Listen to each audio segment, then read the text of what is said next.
Mari kita dengarkan kisah Mbak Riana yang berjudul Vizo Curhatan Hati. Kisah nyata. Dibuang mertua jahat tanpa harta, istri bangkit menjadi penguasa hebat. Mungkinkah tragedi paling kejam dalam hidup seorang perempuan adalah ketika ia menyerahkan kunci takdirnya kepada seseorang yang baru saja mendorongnya ke jurang, namun dengan sangat rapi mengenakan jubah sang penyelamat.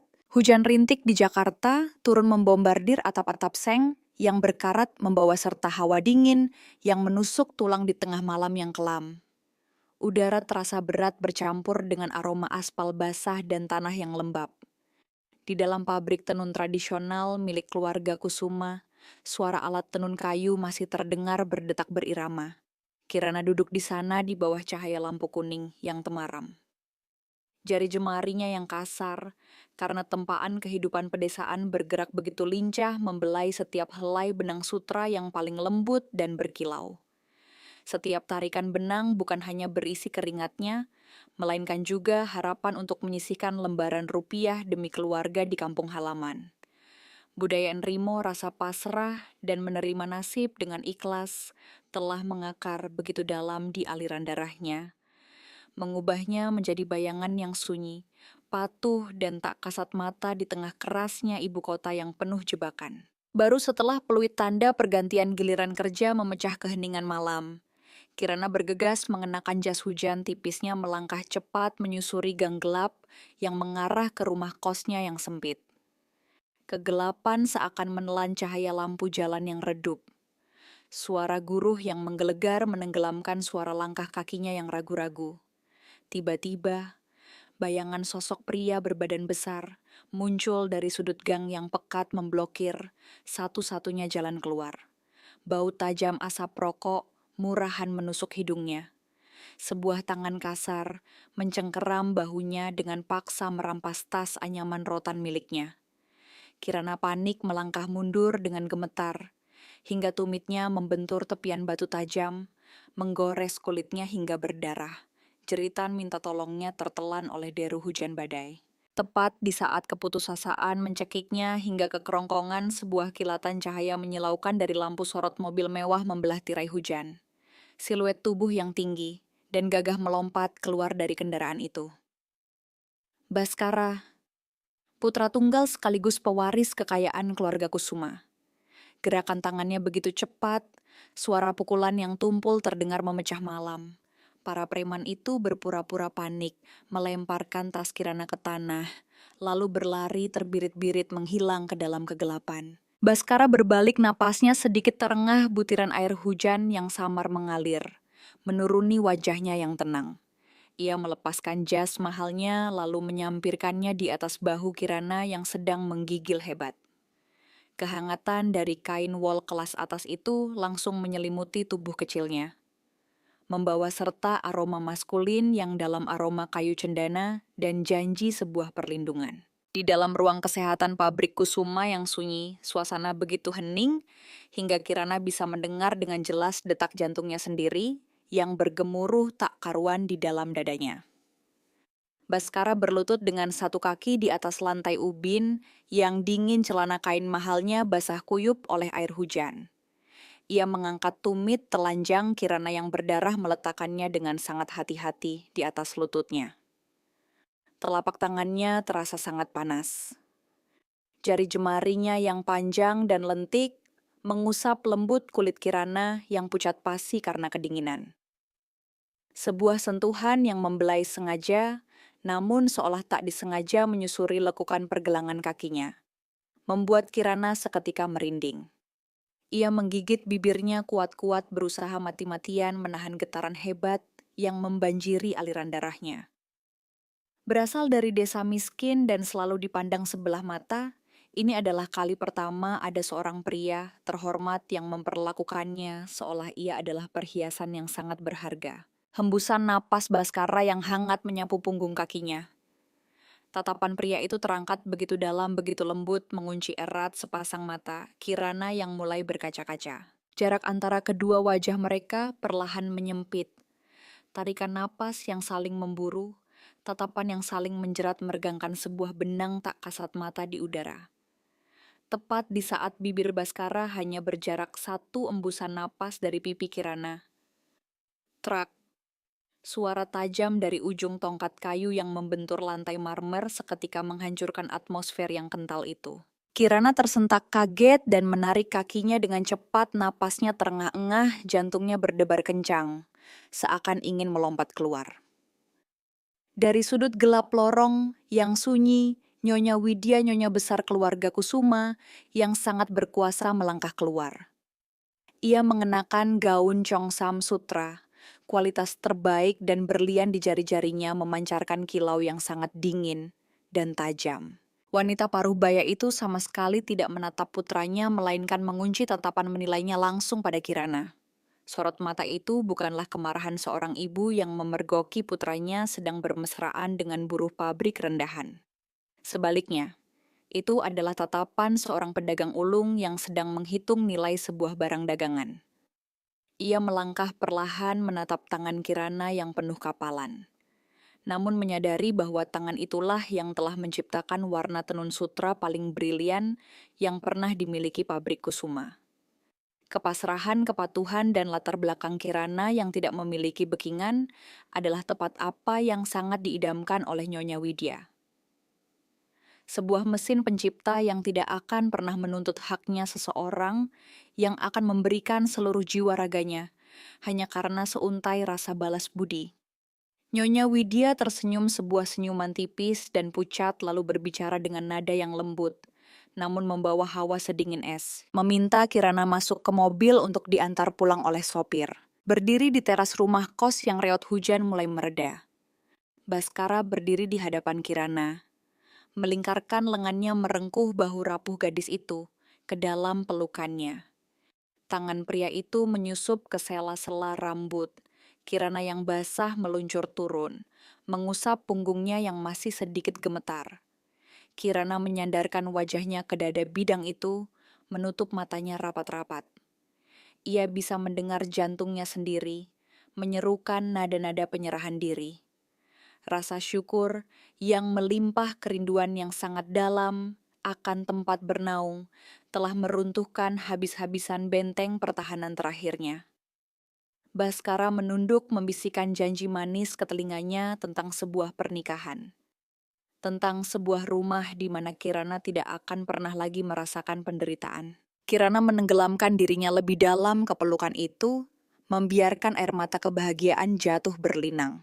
Namun ia sama sekali tidak melihatnya. Di balik kaca jendela yang kusam di belakang, punggungnya pantulan wajah Baskara telah berubah. Senyum hangatnya lenyap tanpa sisa digantikan oleh tatapan yang sangat dingin dan kosong. Pria itu perlahan mengulurkan satu tangannya ke belakang punggung, memberi isyarat kecil ke arah kegelapan. Seorang pria berbadan besar dengan luka gores. Di wajahnya pria yang sama yang baru saja merampas tas. Kirana melangkah hati-hati dari balik bayangan tembok. Baskara melemparkan sebuah amplop tebal berisi tumpukan uang ke tangan preman itu. Sudut bibirnya terangkat membentuk senyuman sinis yang mengerikan. Sebuah anggukan puas terjadi dalam kesunyian yang mencekam. Transaksi kotor itu telah selesai, dan kunci dari sangkar emas itu resmi diputar, mengunci rapat kehidupan sang mangsa yang lugu ke dalam jebakan paling kejam di dunia. Bukankah senyuman paling bersinar di hari saat seorang perempuan mengenakan gaun pengantin putih yang suci, terkadang hanyalah topeng paling sempurna untuk menyembunyikan hukuman seumur hidup yang tak bisa dibatalkan. Di bawah kilauan lampu kristal yang megah di aula perjamuan paling mewah di Jakarta, keluarga Kusuma memamerkan kekayaan mereka melalui sebuah pesta pernikahan yang begitu mewah hingga mencekik napas. Puluhan ribu mawar putih didatangkan dari dataran tinggi yang dingin ditenun menjadi dinding bunga yang memancarkan aroma harum yang memabukkan. Namun, di tengah segala kemewahan itu, Kirana justru merasa rongga dadanya seakan dijerat oleh seutas tali tak kasat mata. Gaun pengantin bertabur permata itu terasa begitu berat menekan bahunya mahkota gemerlap yang menancap di rambutnya, membuat kulit kepalanya berdenyut nyeri. Ia berdiri di sana di samping Baskara persis seperti sebuah boneka etalase yang sangat cantik. namun membisu. Di seluruh penjuru aula, tatapan-tatapan tajam bagaikan pisau cukur menyayat kulitnya. Dari para nyonya besar yang mengenakan kebaya sutra mahal hingga para gadis sosialita yang menggenggam gelas sampahnya berkilau. Mereka berbisik, bibir menempel pada telinga, namun kata-kata sinis dan penuh bisa itu sengaja dibiarkan terdengar olehnya. Desas-desus yang penuh dengan julid itu membawa ketajaman khas dari orang-orang kelas atas yang sedang menguliti seekor anak domba yang tersesat. Mereka menyebutnya wanita penggali emas sebuah genangan lumpur, yang beruntung bisa menempel pada ujung celana bermerek milik Tuan Muda Kusuma. Hinaan telanjang itu menembus riasan tebalnya mengiris langsung ke dalam harga diri gadis miskin tersebut. Kirana menundukkan wajahnya dalam-dalam menautkan jemarinya begitu erat hingga buku-buku jarinya memucat pasi. Batas kesabarannya sedang ditarik kencang bagaikan senar gitar yang hampir putus. Tepat di saat rasa hina itu naik hingga ke pelupuk matanya sebuah tangan yang hangat dan besar. Merengkuh kedua tangannya yang sedang gemetar. Baskara dengan lembut mengusapkan ibu jarinya di sepanjang punggung tangan. Kirana sebuah belayan yang penuh peneguhan. Kehangatan yang menjalar dari kulit pria itu mengalirkan obat bius yang manis ke dalam benaknya. Suara berat dan hangat milik pria itu terdengar di dekat daun telinganya, sehalus beludru mengingatkan Kirana bahwa selama ada dirinya segala badai di luar sana akan berhenti di balik pintu.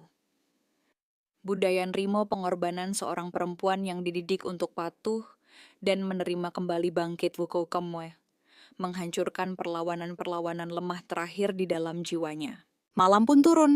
Udara di dalam kamar pengantin itu dipenuhi oleh aroma menggoda dari melati dan lilin aromaterapi cendana. Cahaya keemasan memantul pada tirai beludru berwarna merah tua. Kirana duduk di tepi ranjang, detak jantungnya memukul rongga dadanya dengan ritme yang memburu. Baskara perlahan melangkah mendekat. Udara di sekeliling mereka terasa semakin pekat. Pria itu menunduk napasnya yang panas membawa aroma anggur merah yang pekat.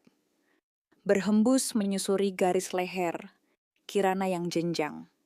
Jari jemarinya yang panjang dan lentik meluncur pelan dari bahu yang terbuka, turun mengikuti lekuk lembut lengannya, membawa aliran listrik yang membuat tubuh Kirana seketika merinding. Matanya setengah terpejam bulu matanya yang panjang, bergetar pelan menanti. Sebuah penyatuan, sebuah penegasan akan cinta yang selama ini ia yakini. Jarak antara kedua bibir mereka hanya tersisa beberapa milimeter yang sangat tipis. Klek! Sebuah suara kering dan keras bergema dari arah pintu. Kirana tersentak kaget buru-buru memundurkan tubuhnya, napasnya terputus-putus. Pintu kamar pengantin itu terbuka lebar tanpa ada ketukan sama sekali. Nyonya Widya berdiri di ambang pintu, raut wajahnya sedingin bongkahan es berusia ribuan tahun, sepasang matanya setajam elang yang mampu menembus segala kelemahan. Atmosfer hangat dan menggoda yang baru saja tercipta, seketika membeku hancur berkeping-keping. Di tangannya terdapat setumpuk dokumen yang tebal. Langkah kakinya yang pelan menginjak karpet bulu tidak menghasilkan suara namun membawa tekanan yang sangat mengerikan. Wanita itu melemparkan tumpukan kertas tersebut ke atas meja kaca di hadapan Kirana. Sebuah perjanjian pranikah yang disamarkan dengan sangat licik di bawah kedok dokumen pengesahan biaya pernikahan. Suara Widya mengalun datar lembut, namun merampas seluruh pasokan oksigen di dalam ruangan. Wanita itu menggunakan dogma patriarki, menggunakan dalih pengorbanan dan rasa balas budi untuk mengikatnya. Seorang istri yang baik, menantu yang berbakti dari keluarga Kusuma, tidak diizinkan untuk menyimpan aset apapun atas namanya sendiri. Kirana membeku, matanya menatap ke arah Baskara mencari perlindungan. Namun pria itu hanya berdiri di sana memasukkan kedua tangannya dalam-dalam ke saku celana menghindari tatapan memohon dari mata Kirana. Pria itu mendekat, berbisik tepat di telinganya, melontarkan kata-kata setajam silet, menyudutkannya ke dalam tembok hutang budi. Pria itu berdalih bahwa ini hanyalah formalitas, bahwa Kirana harus membuktikan cintanya tidak didasari oleh harta. Pergolakan batin mencabik-cabik dada Kirana. Jari jemarinya terasa dingin seperti es. Dengan gemetar ia meraih pena mesin itu. Tinta menyentuh permukaan kertas coretan tanda tangannya. Menyerahkan seluruh hak atas kendali hidupnya sendiri, secara resmi mengurung dirinya ke dalam sangkar emas yang sangat gelap. Keesokan paginya sangkar emas itu langsung menunjukkan wujud aslinya sebagai tungku neraka. Tidak ada bulan madu, tidak ada sarapan mewah. Sang menantu baru langsung didorong ke ruang pewarnaan yang mengepulkan uap panas di bagian belakang rumah besar itu. Udara panas yang mencekik bau bahan kimia dan aroma rebusan benang sutra langsung menusuk hidungnya. Kirana berdiri di samping kuali pewarna yang mendidih keringat membasahi punggung bajunya. Dengan hati-hati ia mencatat setiap rasio warna ke dalam buku catatan kulit domba tuanya yang usang. Satu-satunya harta yang ia bawa dari kampung halamannya yang berisi rahasia resep pewarnaan sutra warisan keluarganya yang sangat tak ternilai. Tiba-tiba suara sepatu hak tinggi berderak keras di lantai ubin yang basah. Siska sang adik ipar dengan senyuman sinis yang arogan melangkah masuk. Kata-kata sindiran yang tajam terus mengalir dari bibir merahnya yang menyala. Siska mondar-mandir di sekitar kuali matanya memancarkan niat jahat. Dan kemudian sebuah dorongan bahu yang seolah-olah tidak disengaja, namun membawa tenaga yang sangat kejam. Tubuh Kirana kehilangan keseimbangan terjerembab ke depan. Telapak tangannya menghantam keras tepi kuali logam yang sedang membara. Sebuah jeritan yang menyayat hati tertahan di tenggorokannya. Kulit yang bersentuhan dengan logam panas menghasilkan suara mendesis yang sangat mengerikan. Rasa sakit yang menembus tulang langsung menyengat otak, merampas seluruh oksigen di paru-parunya. Siska menutup mulutnya sambil terkikik melontarkan kata maaf yang palsu lalu berbalik dan pergi.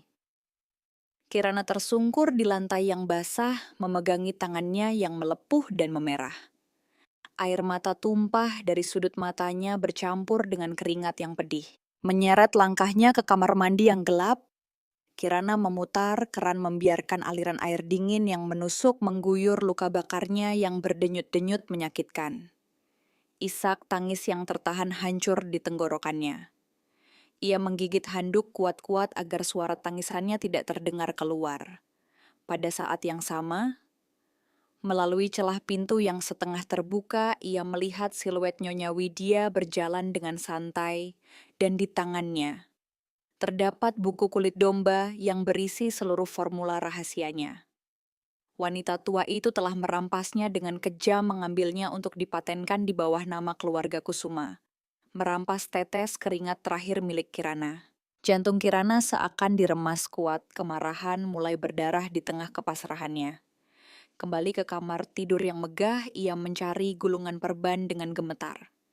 Saat merogoh saku jas yang ditinggalkan Baskara semalam, jari jemarinya yang masih perih tanpa sengaja menyentuh secarik kertas kaku yang diremas dan disembunyikan dalam-dalam di dasar saku. Ia membukanya perlahan, pupil matanya membesar hingga batas maksimal. Seluruh tubuhnya membeku, seketika seolah disiram sember air es di tengah musim dingin. Itu adalah sebuah tanda terima transfer bank. Jumlah uang yang sangat masif. Nama penerimanya adalah bos preman dari kawasan kumuh. Dan waktu transfernya, tepat 1 jam sebelum insiden perampokan di malam badai itu terjadi. Sebuah kebenaran yang setajam silet dan begitu kejam, kini tergeletak diam di atas telapak tangannya yang penuh luka. Bukankah pengkhianatan paling kejam bukanlah tikaman di punggung, melainkan kecupan basah dan hangat di bibirmu yang masih membawa aroma dan sisa kehangatan dari pelukan wanita lain. Waktu terus merangkak dan janin yang semakin membesar di rahim. Kirana seolah menjadi satu-satunya jangkar untuk menahan sisa-sisa kedamaian palsu di dalam keluarga Kusuma. Namun di balik dinding-dinding berukir indah di mansi megah itu, sebuah bom waktu diam-diam mulai menghitung mundur. Malam-malam panjang menunggu suami pulang telah berubah menjadi rutinitas yang membekukan jiwa. Kegelapan memeluk Kirana erat-erat, mengubah dogma Enrimo kepatuhan yang selama ini ia agungkan menjadi seutas tali kasat mata yang mencakik lehernya perlahan-lahan. Malam itu Baskara pulang sangat larut. Kamar tidur utama itu hanya diterangi oleh cahaya lampu tidur yang temaram. Saat pria itu melepaskan jas mahalnya, sebuah aroma asing langsung menusuk indera penciuman Kirana yang sensitif.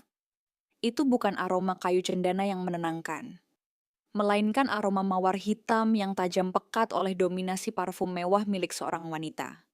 Di tepi kerah kemeja putih bersih itu, sebuah noda lipstik merah tua tercetak jelas. Begitu menyilaukan dan menyindir dengan sangat kejam. Kirana terpaku, jantungnya seakan diremas oleh tangan yang tak terlihat. Bibirnya bergetar, ribuan pertanyaan tercekat di tenggorokannya. Namun sebelum ia sempat mengeluarkan sepatah kata pun, Baskara sudah melangkah maju. Dengan insting seorang pemburu yang ulung, ia langsung menyadari tatapan hancur di mata istrinya. Bukannya menghindar, ia memilih untuk menyerang dengan kelembutan yang sangat mendominasi. Baskara mendesak Kirana mundur terus mundur, hingga punggung rapuh istrinya bersandar pada dinding tembok yang dingin. Pria itu mengangkat dagu Kirana, memaksanya menerima setiap hembusan napas yang panas. Napas yang membawa aroma pekat anggur merah menerpa wajah Kirana yang kini sepucat kapas. Tangan besar pria itu meluncur pelan dari pipi, mengusap leher yang jenjang, lalu turun dengan lembut membelai perut Kirana yang mulai membesar. Perpaduan antara kehangatan, sentuhan fisik, dan tipu daya yang mematikan membuat batin Kirana tercabik-cabik. Batas antara kenyataan yang kejam dan kebohongan yang manis perlahan memudar. Saat bibir Baskara menyapu bibirnya, ciuman itu intens menguasai dan merampas seluruh pasokan oksigen dari paru-parunya.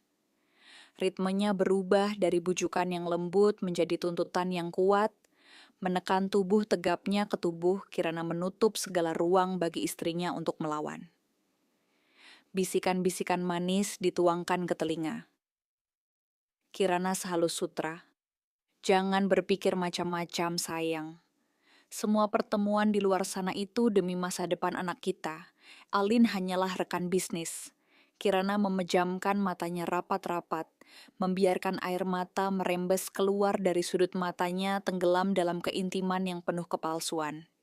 Membiarkan dirinya memanipulasi logikanya sendiri, berharap bahwa pelukan yang mengikatnya ini masih merupakan tempatnya untuk berlindung. Namun, tepat saat napas mereka berdua memburu mencapai puncaknya, layar ponsel yang tergeletak di atas meja nakas tiba-tiba menyala terang. Hanya dalam 1 detik yang sangat singkat sebelum layar itu kembali gelap sudut mata, Kirana sempat menangkap notifikasi pesan yang masuk. Nama pengirimnya Alin. Isinya hanya 1 emoji hati berwarna merah darah. Sentuhan tangan Baskara di kulitnya seketika terasa sedingin bisa ular. Tirai bludru yang menutupi kebenaran telah robek meninggalkan sayatan yang berdarah. Beberapa bulan kemudian, badai terbesar di musim hujan Jakarta melanda membawa kilat yang merobek langit malam. Rasa sakit, kontraksi datang tiba-tiba menembus perut bagian bawah. Kirana bagaikan bor besi yang tajam. Ia tersungkur di atas lantai kayu yang dingin keringat, membasahi helai demi helai rambutnya. Jari jemarinya mencengkeram erat pinggiran karpet hingga memerah. Di tengah mansi yang sangat luas itu, ia benar-benar sendirian. Nyonya Widya sudah pergi menghadiri jamuan makan malam sosialita sejak sore. Dengan tangan yang gemetar hebat, Kirana menggapai ponselnya memanggil nomor Baskara. 1 nada sambung, 2 nada sambung. Lalu suara mesin operator yang mati, rasa memberitahukan bahwa nomor tersebut sedang sibuk atau dimatikan.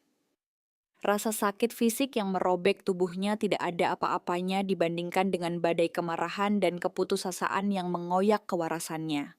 Di sela-sela napasnya yang terputus-putus, jarinya tanpa sengaja menyentuh panel notifikasi di layar. Sebuah pemberitahuan dari media sosial, muncul Alin baru saja menandai Baskara dalam sebuah unggahan. Kirana menekannya. Pemandangan yang muncul adalah sebuah restoran eksklusif di bawah cahaya lilin yang romantis. Dua gelas anggur merah saling bersentuhan. Tidak ada wajah dalam bingkai foto itu. Namun di sudut kiri sebuah tangan pria bertengger dengan santai di atas paha seorang wanita. Jam tangan edisi terbatas yang melingkar di pergelangan tangan pria itu adalah hadiah yang dibeli Kirana dengan uang hasil jerih payahnya sendiri dari mewarnai sutra khusus untuk suaminya. Rasa jijik dan luka yang luar biasa dalam meluap ke permukaan. Penipuan ini terlalu sadis. Pengorbanan dan cinta tulusnya telah dijadikan pijakan bagi perselingkuhan yang hina. Tepat pada detik di mana pandangan Kirana mulai menggelap karena rasa sakit, pintu kamarnya didobrak. Pak Hartono, ayah mertuanya yang renta, dan sakit-sakitan bergegas masuk dengan panik. Ia menggendong menantunya di atas punggungnya yang bungkuk menembus tirai hujan yang putih demi membawanya ke rumah sakit. Di ruang bersalin yang dingin jeritan, Kirana menggema hancur berkeping-keping membawa seluruh rasa frustrasi dari nyawa seorang istri yang dikhianati habis-habisan. Di saat yang bersamaan di kediaman Kusuma, memanfaatkan kepanikan keluarga karena berita persalinan itu, Pak Hartono diam-diam menyelinap ke ruang kerja Nyonya Widya. Dengan tangannya yang bergetar, ia mencongkel laci rahasia menarik keluar sebuah sertifikat tanah atas nama kampung pulau. Tangisan pertama bayi yang baru lahir memecah ketegangan di udara rumah sakit, bercampur dengan air mata sang ibu yang telah mengering.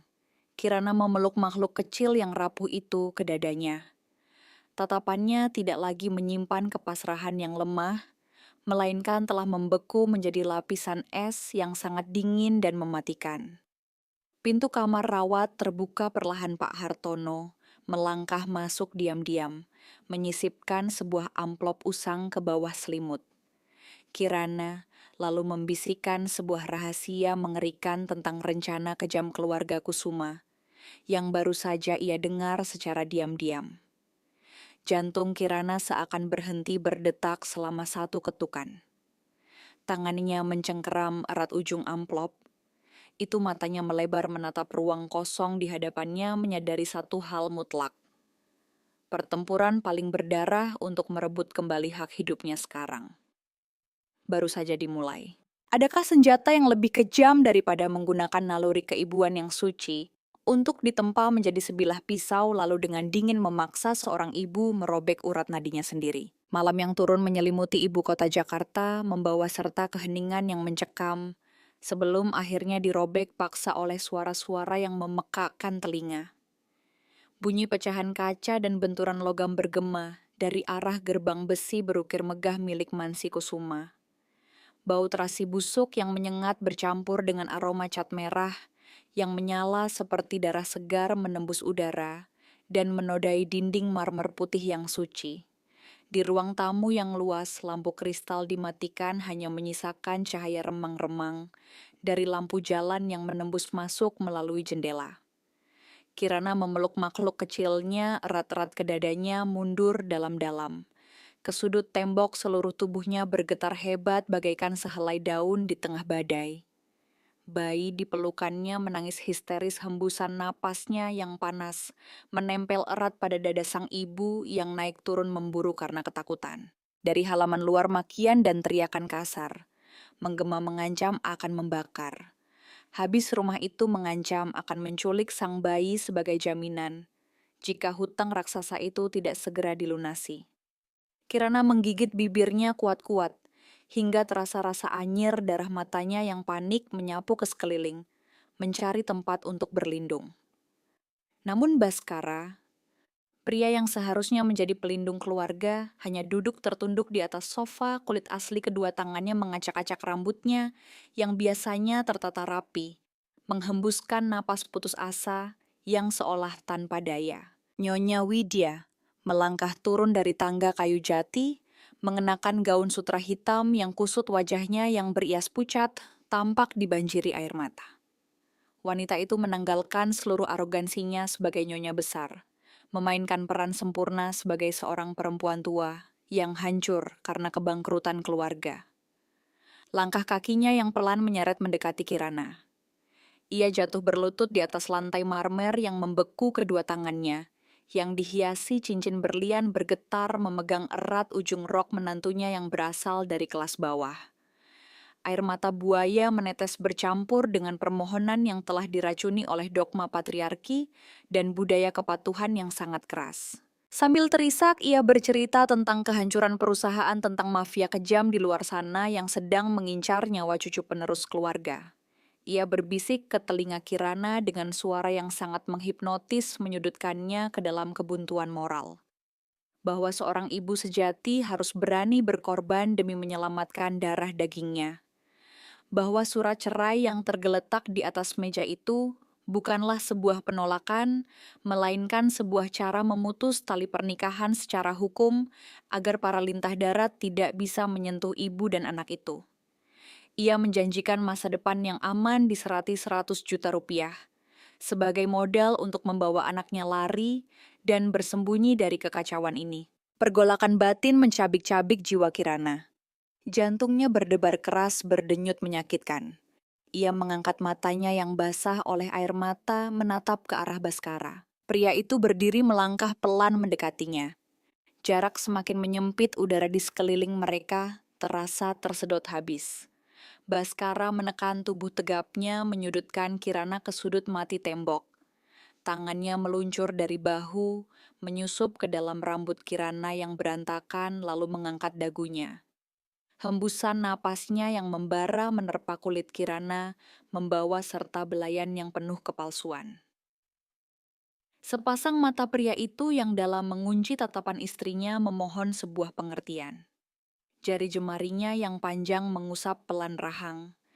Kirana menciptakan gesekan yang menggelitik, berusaha menggunakan keintiman fisik yang sangat familiar untuk memanipulasi logikanya. Tepat di detik ketika bibir pria itu terbuka untuk membisikkan janji manis, hembusan angin dingin dari jendela kaca yang pecah berhembus masuk. Angin itu membawa sebuah aroma yang menyapu ujung hidung Kirana. Sebuah perpaduan yang mengerikan. Bau keringat kecemasan dari tubuh Baskara tidak mampu menyembunyikan aroma mawar hitam yang tajam pekat akan kemewahan yang menempel erat di kerah kemejanya. Aroma alin, kebenaran yang tajam bagaikan belati merobek ilusi itu. Sentuhan hangat sang suami tiba-tiba terasa lengket dan menjijikan. Tangannya tidak sedang membelai melainkan sedang menarik kencang tali jerat di lehernya. Kirana mendorong dada pria itu dengan sekuat tenaga, napasnya terputus-putus, dadanya naik turun dengan hebat. Ia memeluk erat bayinya yang kini tertidur kelelahan. Matanya menatap surat cerai berwarna putih bersih yang tergeletak dingin di atas meja di samping sebuah pena emas.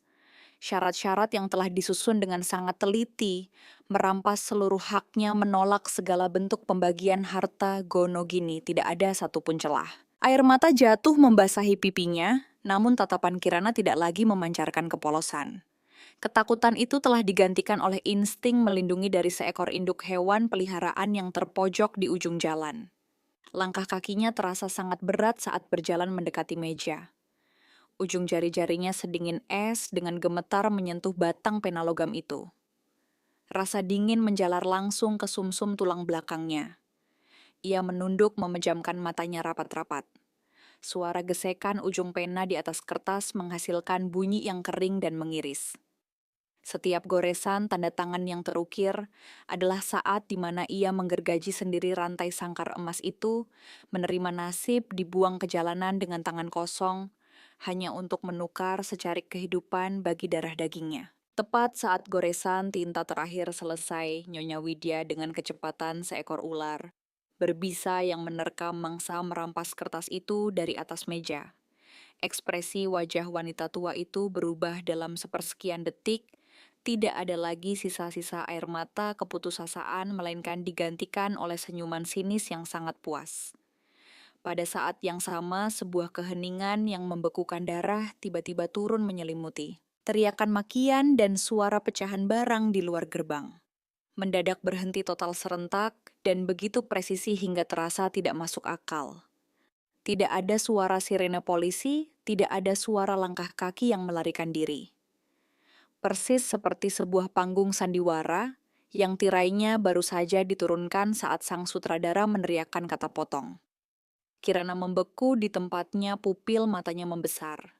Tangannya meraba saku mantelnya tempat ia menyimpan amplop usang, yang secara diam-diam diselipkan oleh ayah mertuanya di rumah sakit, menyadari sebuah kebenaran mengerikan yang sedang bersiap untuk menelannya bulat-bulat di depan sana.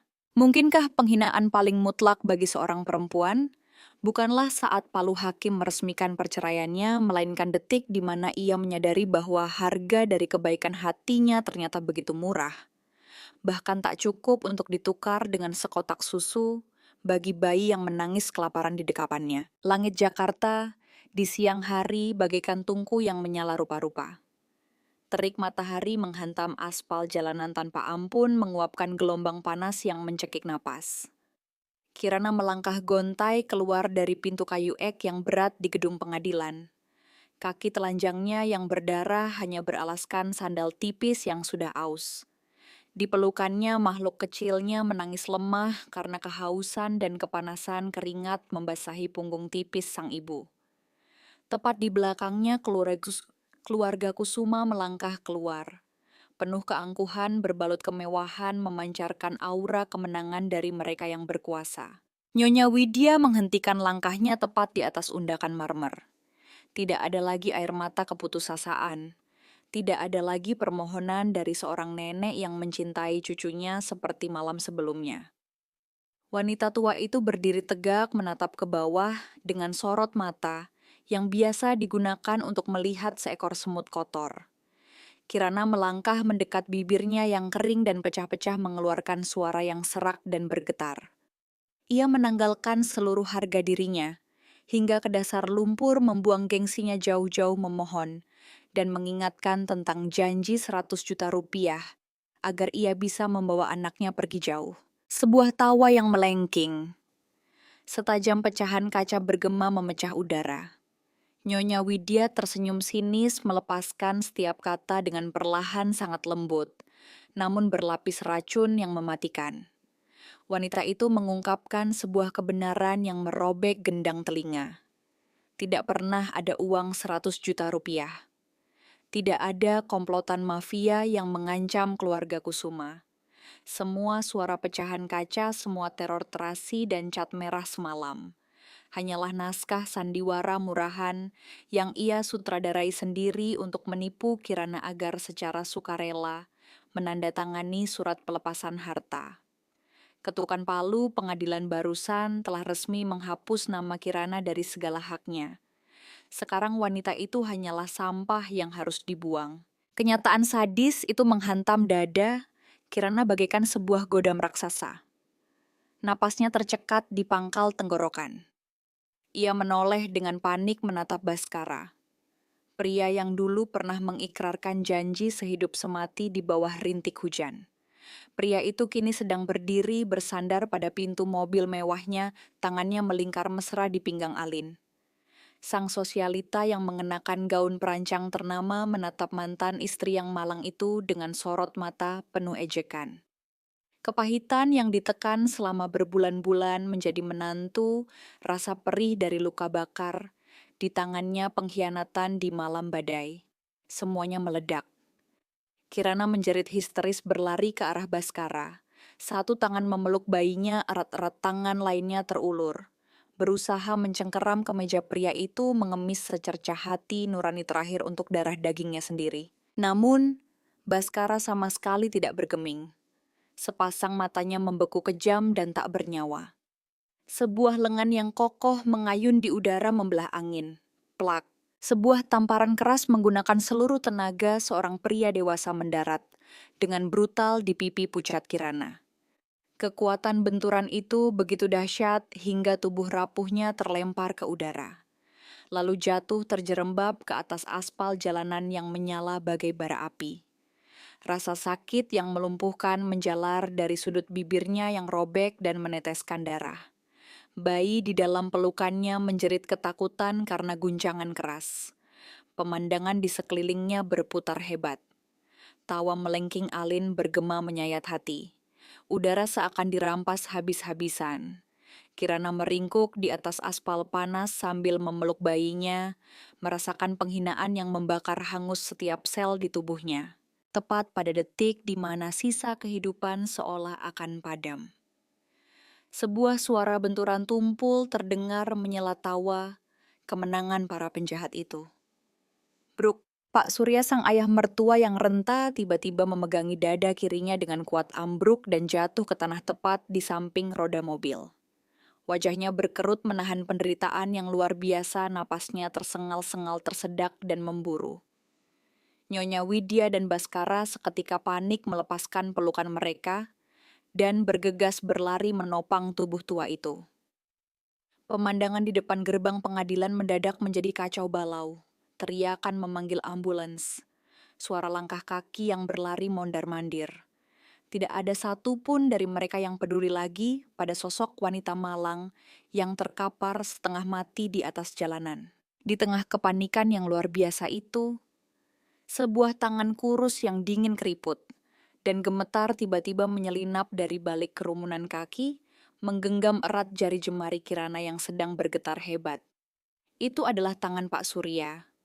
Di balik topeng serangan jantung yang sangat meyakinkan itu, matanya masih menatap dengan kesadaran yang aneh. Ia menggunakan sisa tenaga terakhirnya secara diam-diam menekan sebuah tas kain robek yang sangat usang ke dalam telapak tangan Kirana. Genggaman erat dari jari-jari tua itu menyampaikan sebuah pesan bisu yang sangat mendesak dan tajam lari. Bertahanlah hidup. Lalu ia memejamkan matanya rapat-rapat kembali tenggelam dalam kejang-kejang pura-puranya. Kirana membeku selama sepersekian detik. Insting bertahan hidupnya yang murni berteriak memerintahkannya untuk meraih kesempatan ini. Ia memeluk tas kain itu erat ke dadanya terhuyung-huyung. Berdiri menggigit bibirnya menahan perih. Lalu menyeret langkah kakinya yang berdarah melarikan diri dari rawa kekejaman berjalan tertatih menuju jalanan yang penuh debu dan ketidakpastian. Kaki-kaki yang kelelahan membawanya tiba di bawah rimbunnya pohon beringin tua di tepi jalan yang sepi. Angin panas berhembus menyapu ujung bajunya yang compang-camping. Kirana jatuh terduduk di atas rumput yang menguning. Jantungnya berdetak kencang seolah ingin melompat keluar dari rongga dadanya. Ia bersandar pada batang pohon yang kasar, keringatnya bercampur baur dengan darah dan air mata yang terasa sangat asin. Bayi di pelukannya telah tertidur karena kelelahan menangis. Dengan jari yang bergetar, ia membuka ikatan tas kain yang kasar itu. Bau apek dari waktu yang berlalu menguar ke udara. Di dalamnya, terdapat sebotol air mineral, beberapa lembar uang kertas yang sudah lecek, dan sebuah amplop kertas coklat yang tertutup rapat. Perlahan ia merobek ujung amplop itu. Suara robekan kertas terdengar kering memecah kesunyian. Di dalamnya, tergeletak sebuah sertifikat hak milik tanah. Atas nama Kirana berlokasi di daerah Kampung Pulau. Disertai dengan tulisan tangan Pak Surya yang bergetar berpesan agar ia menggunakan tempat itu sebagai tempat berlindung dan jangan pernah sekalipun kembali lagi. Semua suara bising dari jalan raya seolah mendadak bisu. Mata Kirana melebar terkunci pada deretan huruf yang mengeja namanya sendiri di atas kertas bersegel itu. Air mata kepedihan yang tertahan akhirnya meledak bagaikan bendungan yang jebol.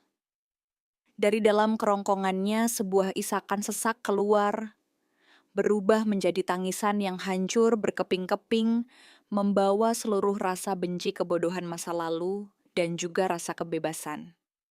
Ia memeluk sertifikat itu ke dadanya, menekannya ke kulitnya, merampas napas yang tersendat-sendat.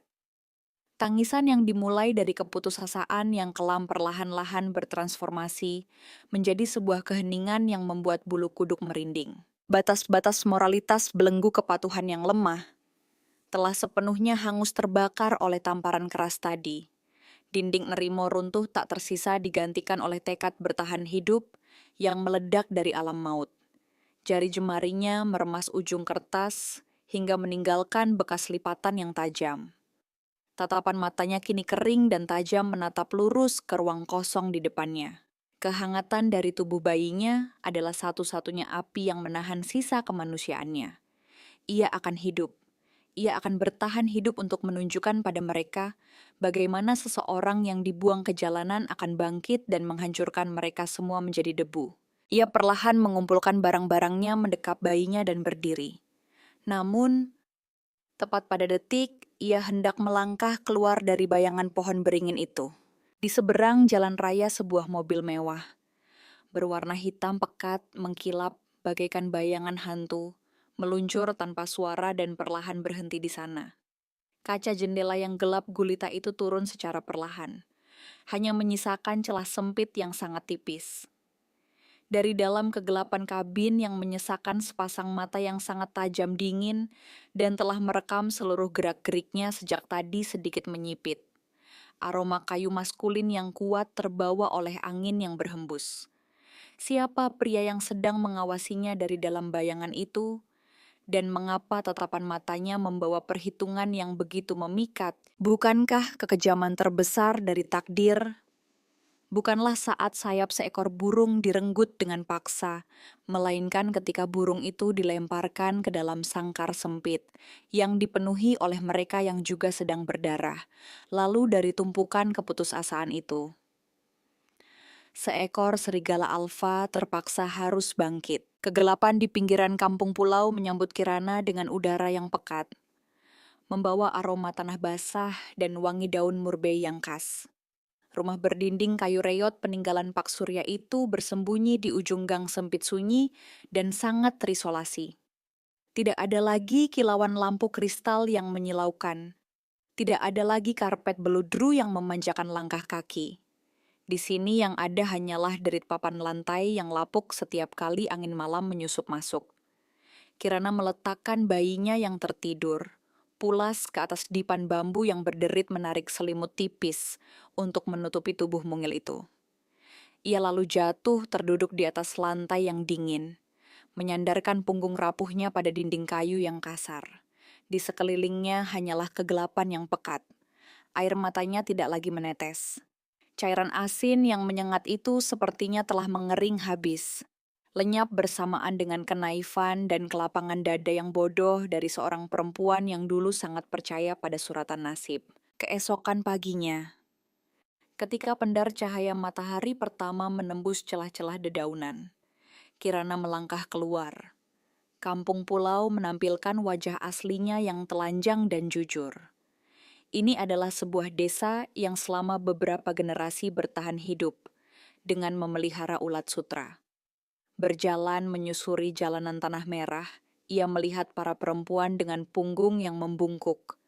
Telapak tangan mereka yang pecah-pecah dengan penuh kesabaran memilah kepompong sutra yang berwarna kuning keemasan. Mereka bekerja keras, memeras keringat dari sebelum ayam berkokok hingga matahari tenggelam keringat, membasahi baju-baju mereka yang warnanya sudah pudar. Namun, di dalam sorot mata, mereka tersimpan sebuah kepasrahan yang begitu mencekik. Kirana berdiri terdiam di samping sebuah nampan bambu berisi kepompong. Ia menyaksikan dengan mata kepalanya sendiri bagaimana para tengkulak yang gemuk turun dari mobil-mobil mereka yang mengkilap memasuki desa. Mereka menggunakan kata-kata yang merendahkan mencela kualitas kepompong dan menekan harga dari para petani yang lugu ini hingga ke titik yang paling tidak masuk akal. Para perempuan di kampung pulau itu hanya bisa menundukkan kepala, menautkan jari jemari mereka yang kasar dengan gelisah menelan kembali helaan napas mereka yang berat hanya untuk menerima beberapa lembar uang kertas yang tak seberapa. Pemandangan itu begitu familiar, hingga membuat rongga dada Kirana berdenyut nyeri. Ia melihat bayangan dirinya sendiri di sana. Orang-orang yang lemah dan tak bersuara dieksploitasi hingga tetes keringat terakhir oleh mereka yang memiliki uang dan kelicikan. Keluarga Kusuma telah merampas habis hak cipta dan pikirannya, Kia. Sementara para tengkulak ini sedang mengisap habis darah para petani kampung pulau. Malam harinya, cahaya bulan keperakan menyusup melalui bingkai jendela yang rusak, menyinari tumpukan kepompong sutra mentah yang baru saja dibeli. Kirana dengan sisa-sisa lembaran uang terakhirnya dari seorang nenek tetangga. Kesunyian hanya dipecahkan oleh suara desiran daun yang tertiup angin. Kirana duduk bersimpuh di atas lantai kayu. Jari jemarinya yang panjang dan lentik, yang dihiasi oleh bekas luka bakar akibat kekejaman mantan keluarga suaminya perlahan-lahan menyentuh permukaan kasar dari helaian benang sutra mentah itu. Sentuhan antara kulitnya dan benang sutra menghantarkan sebuah getaran yang penuh dengan daya tarik magis. Napasnya mulai memburu, memendek dan bergetar. Ingatan tentang hari-hari saat ia dikurung di dalam ruang pewarnaan yang panas, tentang warna-warni brilian yang hak patennya dirampas dengan kejam kembali membanjiri benaknya. Tekanan psikologis yang ditahannya selama bertahun-tahun di balik topeng kesabaran, kini meleleh oleh kobaran api ketidakadilan. Setiap helai benang meluncur di sela-sela jarinya begitu halus, begitu rapuh. Namun menyimpan sebuah kekuatan bertahan hidup yang tidak bisa dipatahkan. Di bawah pandangan seorang seniman yang terlahir dengan bakat alami, Kirana menyadari bahwa ini adalah benang sutra kualitas paling premium. Bahan baku yang selalu diidam-idamkan oleh perusahaan Kusuma, namun tak pernah bisa mereka dapatkan. Hanya dengan sedikit sentuhan teknik pewarnaan dan tenun motif. Ya. Benang-benang kasar ini akan berubah menjadi hamparan sutra para raja dengan nilai jual yang melonjak ribuan kali lipat. Tepat pada detik di mana pikirannya sedang bergejolak dalam perhitungan yang membara, sebuah suara langkah kaki yang berat terdengar dari arah teras rumah kayu itu. Kirana tersentak kaget, napasnya tercekat di tenggorokan. Suhu udara di sekitarnya mendadak turun beberapa derajat. Sebuah siluet tubuh yang tinggi besar dan kokoh, tercetak jelas pada dinding kayu yang renggang.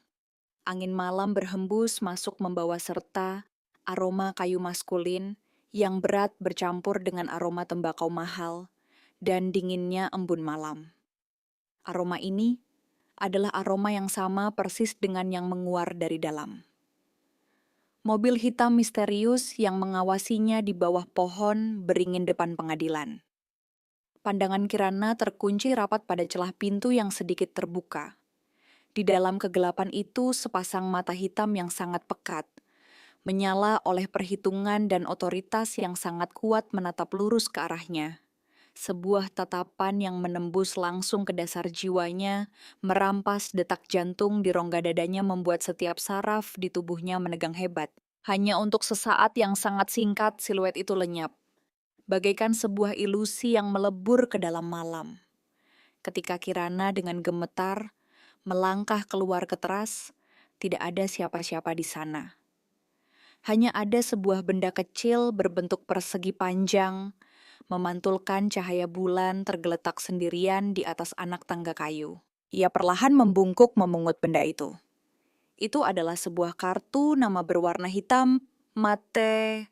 Bahan kertasnya yang berkualitas tinggi, mengalirkan aliran listrik yang dingin ke ujung jari-jarinya. Deretan huruf dicetak timbul dengan tinta emas yang berkilau di bawah sinar rembulan. Nama seorang pria. Sebuah kekuatan tersembunyi di balik bayangan. Musuh bebuyutan keluarga Kusuma di medan bisnis. Dan pria itu adalah pembeli bahan baku sutra terbesar di negeri ini. Kembali ke dalam ruangan yang gelap, Kirana meremas kartu nama itu dengan sangat kuat, hingga sudut-sudut karton yang kaku itu menusuk telapak tangannya hingga berdarah. Rasa sakit fisik itu tidak membuatnya mundur, sebaliknya, hal itu menstimulasi setiap sel sarafnya untuk bangkit. Sudut bibirnya perlahan terangkat membentuk sebuah senyuman yang sangat dingin, memikat dan berbahaya hingga membuat bulu kuduk berdiri. Tidak ada lagi air mata kelemahan dari seorang menantu yang dibuang. Tatapan matanya kini menyala dengan insting tajam dari seekor serigala alfa yang telah mencium bau darah mangsanya. Ia mulai mengumpulkan helaian benang sutra mentah terbaik. Tangannya dengan lincah menarik benang memintalnya. Putaran roda dari alat tenun yang usang mulai melantunkan suara berderak yang berirama. Panas tubuhnya menguar butiran keringat, muncul di keningnya yang indah. Ia akan menghabiskan seluruh malam ini untuk menenun sebuah mahakarya kain sutra yang paling luar biasa. menuangkan seluruh dendam ambisi dan kecerdasannya ke dalam setiap helai benang. Karena besok, saat badai hujan menerjang, ia akan membawa kain sutra ini membawa serta nyawa dan harga dirinya yang telah terkoyak untuk mencegat mobil hitam pekat itu.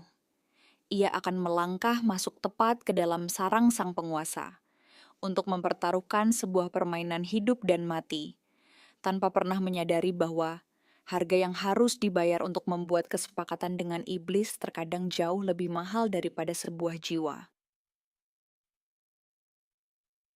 Benarkah musuh dari musuhmu adalah seorang teman seperjuangan? Ataukah ia hanyalah iblis berjubah malaikat yang dengan sabar menunggu di dalam gelap, bersiap menelan habis sisa-sisa jiwamu yang telah robek? Hujan malam di Jakarta turun bagaikan air bah menderu merobek keheningan pinggiran kampung pulau. Rintik air yang tajam dan dingin mencambuk kulit menusuk hingga ke sumsum tulang. Kirana berdiri sendirian di tengah persimpangan jalan tanah merah yang berlumpur, pakaiannya yang tipis menempel ketat pada lekuk tubuhnya yang sedang bergetar hebat. Dipelukannya didekap erat ke dadanya seolah itu adalah nyawanya sendiri, terdapat sebuah gulungan kain sutra yang dibungkus dengan plastik bening. Selama berhari-hari tanpa tidur, jari jemarinya yang penuh bekas luka bakar itu telah merajut untayan benang sutra mentah yang paling kasar. Menenunnya menjadi sebuah mahakarya dengan motif kerajaan yang sangat megah. Itu bukan sekadar kain sutra. Itu adalah sisa kebanggaan terakhirnya jiwanya, dan satu-satunya tiket untuk mempertaruhkan sebuah permainan hidup dan mati bersama sang malaikat maut. Di kejauhan dua sorot lampu mobil yang menyilaukan menembus tirai hujan yang lebat. Sebuah mobil mewah hitam pekat melaju kencang, bagaikan binatang buas yang sedang memburu mangsa. Kirana tidak bergeming sedikit pun. Kaki telanjangnya tertanam kuat di dalam lumpur. Cahaya yang menusuk mata memaksanya menyipitkan pandangan. Namun sorot matanya tetap tajam teguh dan menyala penuh amarah. Suara rem yang memekakan telinga menjerit keras bergesekan dengan aspal dan menciptakan suara yang membuat bulu kuduk berdiri. Mobil raksasa itu berhenti tepat ketika moncongnya hanya berjarak kurang dari setengah langkah dari tubuh mungil Kirana. Hawa panas dari mesin mobil berhembus langsung menerpa pakaian basahnya, menciptakan sebuah kontras yang mencekik napas melawan udara malam yang membekukan. Pintu mobil terbuka. Sebuah payung hitam besar mengembang menghalangi hujan yang turun dengan deras. Bima melangkah keluar. Di bawah cahaya lampu yang temaram postur tubuhnya tinggi dan kokoh bagaikan tebing karang. Setelan jas gelap berpotongan sempurna membalut otot-ototnya yang padat. Dari tubuh pria itu, menguar aroma kayu maskulin yang sangat dalam. Bercampur dengan aroma tajam dari asap cerutu mahal sebuah wewangian yang pekat akan kekuasaan dan dominasi absolut. Bima melangkah pelan mendekat payungnya dimiringkan menjatuhkan bayangan gelap pada separuh wajahnya yang bersudut tajam. Sepasang matanya yang hitam pekat, sedalam jurang tanpa dasar mengunci pandangannya rapat-rapat pada wanita basah kuyup di hadapannya. Kirana menggigit bibirnya kuat-kuat, rasa anyir darah mengalir ke dalam rongga mulutnya membangunkan setiap indera yang mati, rasa karena kedinginan. Dari lubuk alam bawah sadarnya yang paling dalam, budaya Rimo, kepatuhan dan kepasrahan itu menjerit menyuruhnya untuk berlutut menangis dan memohon belas kasihan dari pria berkuasa ini. Tekanan di dadanya mencakar-cakar, membuat napasnya tersendat dan terputus-putus. Namun, ketika memori tentang tamparan keras mantan suaminya dan tatapan jijik ibu mertuanya melintas di benaknya sebuah kobaran api, amarah meledak, membakar habis semua kelemahan itu tanpa sisa. Ia melangkah maju mempersempit jarak. Tangannya dengan tegas merobek lapisan plastik bening itu, melemparkan gulungan sutra ke udara. Di bawah sorot lampu mobil yang terang benderang kain sutra itu, membentang bagaikan sepasang sayap burung phoenix yang terbakar. Motif timbul yang sangat indah, menangkap cahaya begitu mengkilap, dan selembut air hingga terasa seolah bisa meluncur dengan sendirinya di atas kulit. Bima menyipitkan matanya. Segaris keterkejutan melintas di dasar mata pria yang dingin itu. Ia perlahan mengulurkan tangannya. Jari jemarinya yang panjang dan hangat menyentuh permukaan kain sutra tersebut. Tepat pada detik itu, ujung jari Bima yang membara tanpa sengaja bergesekan dengan punggung tangan Kirana yang sedingin es dan dipenuhi bekas luka. Sebuah aliran listrik yang membuat sekujur tubuh mati rasa menyengat tulang belakang. Kirana bergidik, pelan matanya melebar, dan jantungnya berdetak kehilangan satu ritme. Tatapan Bima berpindah dari kain sutra ke wajah Kirana, menyelam dalam-dalam ke pusaran pergesekan antara dua suhu yang saling bertentangan itu.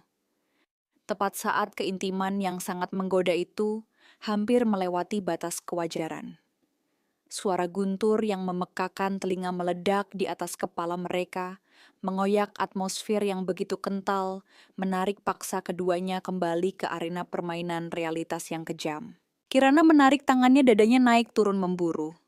Jantungnya berdebar kencang, namun tatapan matanya telah membeku menjadi pecahan es yang tajam.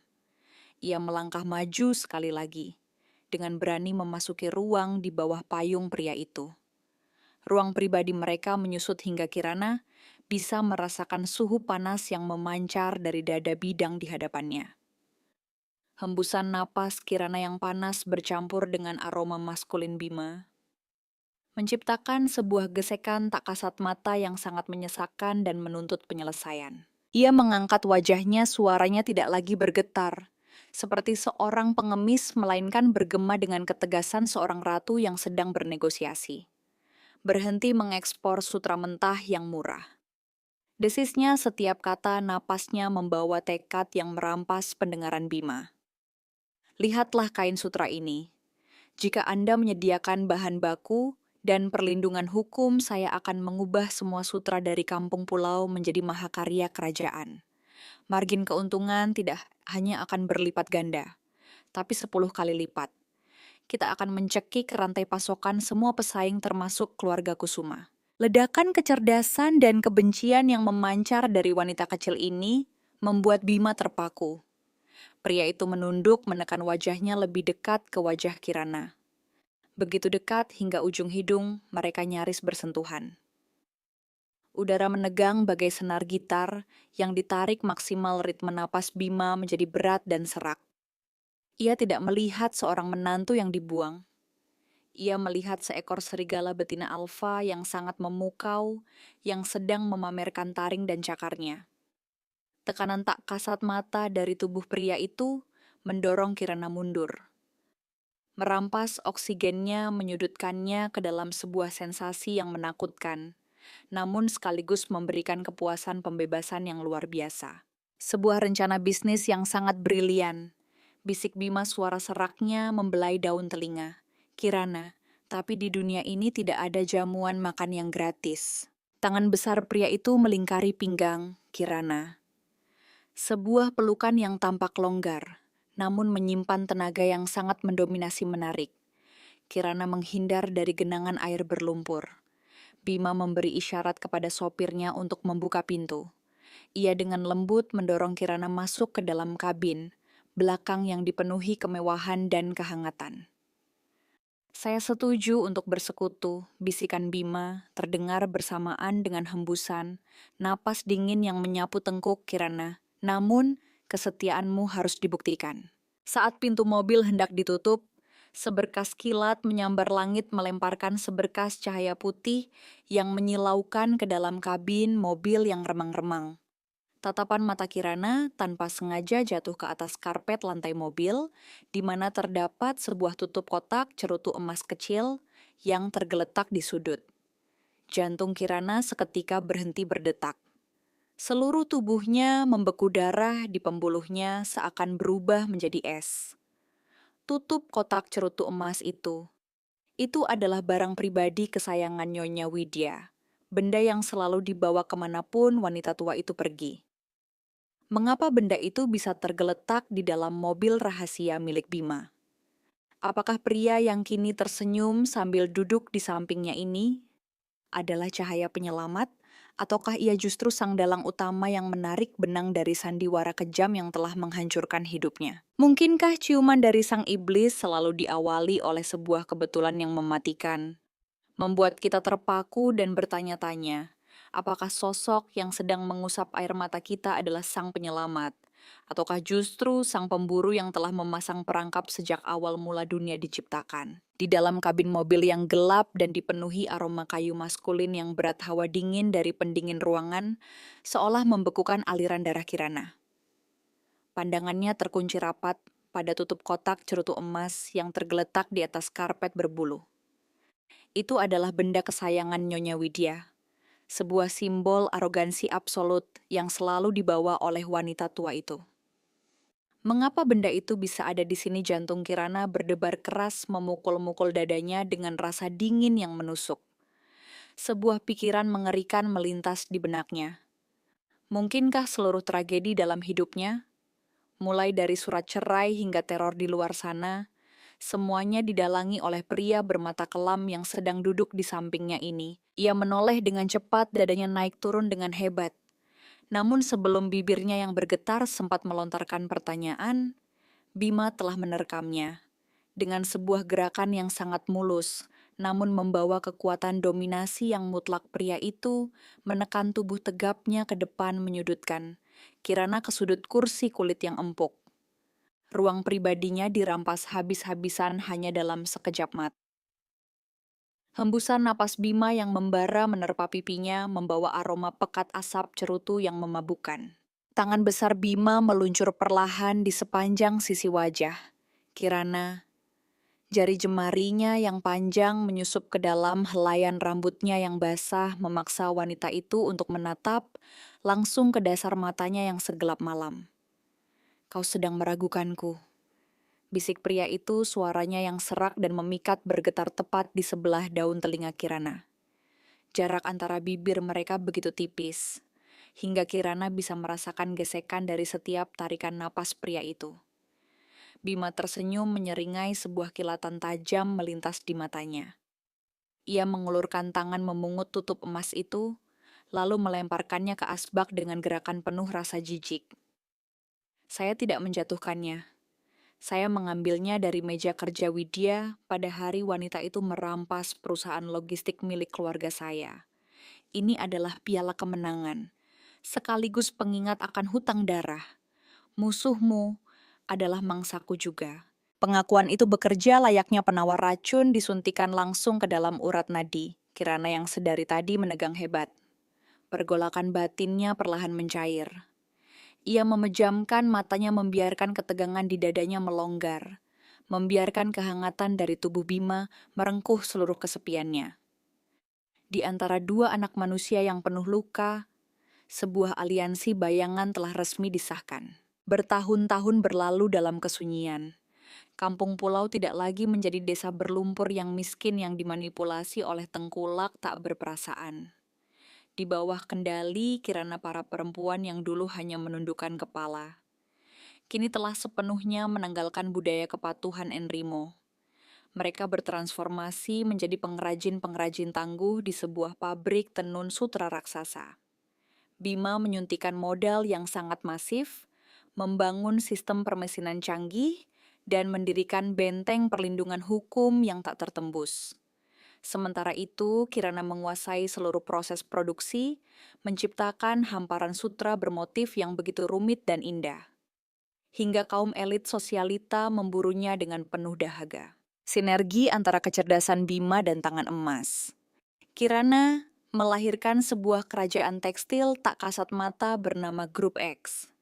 Melalui strategi akuisisi yang sangat kejam dan tajam, mereka telah memonopoli seluruh pasokan sutra mentah premium di seluruh kepulauan Nusantara.